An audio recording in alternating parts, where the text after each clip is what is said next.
ரிஷப ராசிக்கு நல்ல பலன்கள், சுமாரான பலன்கள் தென்படும். ஒன்றும் பாதிப்பு இருக்காது. பல வகைகளில் முயற்சி செய்தவர்களுக்கு ஒரு சின்ன சிக்னல் கிடைக்கும். படிப்பு சம்மந்தமாக சில பேர் வெளிநாடு போக ட்ரை பண்ணுவாங்க. அதுக்கு நல்ல வாய்ப்பு கூடி வரும். ஆனால் எடுத்த உடனே வந்துடாது, கொஞ்சம் இழுபறி ஆகித்தான் வரும். ஆனால் பாதிப்பு இருக்காது, கட்டாயம் கிடைக்கும்.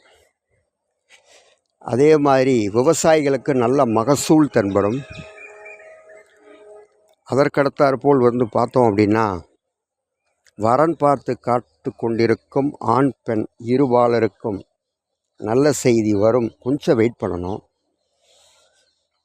அவங்கவுங்க ஜாதகத்தில் கலத்திர ஸ்தானம், மாங்கல்ய ஸ்தானம் இதெல்லாம் பலமாக இருந்து எந்த தோஷமும் இல்லாமல் இருந்தால் சீக்கிரம் வந்துடும்.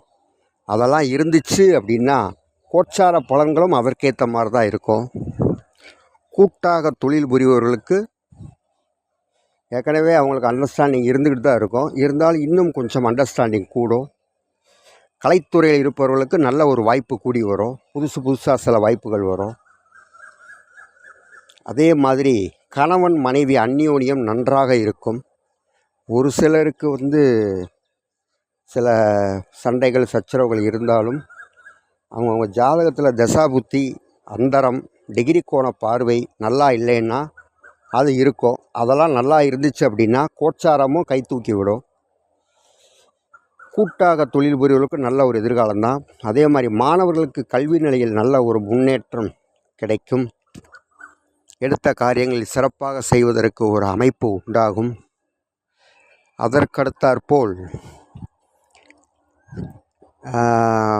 அரசியல்வாதிகளுக்கு ஒரு இணக்கமான சூழ்நிலையும் உருவாகலாம். பெரிய ப்ராஜெக்டுக்கு கால் வச்சிட வேணாம். சின்ன சின்ன விஷயங்கள் நன்றாக நடக்க ஆரம்பிச்சிடும். அதுக்கப்புறம்தான் பெரிய இதுக்கு போகும். அதே மாதிரி புதுசாக தொழில் ஆரம்பிக்கிறவங்க ஜாதகத்தை பார்த்துக்கிட்டு செக் பண்ணி ஆரம்பிக்க. ஜாதகத்தில் தொழில் ஸ்தானாதிபதி லாபஸ்தானாதிபதியோடு சேர்ந்து டிகிரி கோண பார்வை மிகுதியாக வாங்கியிருக்காரான்னு பார்த்துட்டு அப்படி ஆரம்பிக்கணும். ஏன்னா கோட்சாரங்கிறது ஒரு மாதம் இருக்கும், அப்புறம் மாறிடும். ஆனால் ஜாதகத்தில் தசா அந்தரம் அது தூக்கி விடக்கூடிய அமைப்பு. நான் முன்னாடியே சொன்ன மாதிரி ஒரு மரத்தோட ஆணி வேர். தசா புத்தி அந்தரம் டிகிரி கோணம் இதெல்லாம் இது ஒவ்வொருவருடைய ஜாதகத்தை பொறுத்து தான் கட்டாயம் மாறுபடும். எல்லோருக்கும் ஒரே மாதிரியாக இருக்காது. அதற்கடுத்தாற்போல் இந்த எலக்ட்ரானிக் சம்பந்தப்பட்ட வேலையில் இருப்பவர்களுக்கு நல்ல ஒரு அமைப்பு உண்டாகும். அதே மாதிரி படிச்சுக்கிட்டு வேலைக்காக காத்திருக்கிறவங்களுக்கு நல்ல ஒரு பதில் வரும். நல்ல ஒரு இணக்கமான ஒரு பதில் வரும். அதன் மூலம் அவர்கள் பல காரியங்கள் சாதித்து கொள்ளலாம். ஏற்கனவே வரன் பார்த்து பதில் சொல்லாமல் இருந்தவங்க இப்போ பதில் சொல்ல ஆரம்பிச்சிருப்பாங்க. சில பேருக்கு அது அப்படியே கிணத்துல போட்ட கல் மாதிரி இருந்திருக்கும். அந்த மாதிரி வகையில் ரிலீஃப் கிடைக்கும்.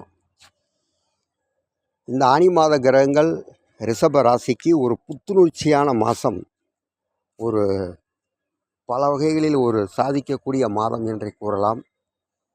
தசாபுத்தி அந்தரம் டிகிரி கோணம் நன்றாக இருந்தால் கேட்கவே வேணாம், டபுள் ஜாக்பாட்.